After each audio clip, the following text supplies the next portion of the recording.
வீர பெரும்பாட்டியார் வேலுநாச்சியார் உளவிய மண்ணிலே நம்முடைய வீர பெரும்பாட்டங்கள் மருதுபாண்டியர்கள் நடமாடிய நாட்டிலே கவி சக்கரவர்த்தி கம்பன் பிறந்த மண்ணிலே கவி அரசு நம்முடைய தாத்தா கண்ணதாசன் பிறந்த மண்ணிலே தன்னலமற்று உண்மையும் நேர்மையுமாக இந்த மண்ணுக்கும் மக்களுக்கும் உழைக்க வேண்டும் என்ற உறுதியோடு களத்திலே நிற்கிற உங்கள் அன்பு மகன் பிறந்த மண்ணிலே காரைக்குடியிலே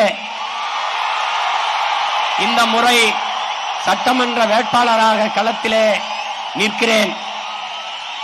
என் அன்பு மக்கள் பேராதரவு கொடுத்து என்னை வெற்றி பெறச் செய்வீர்கள் என்று நம்புகிறேன்.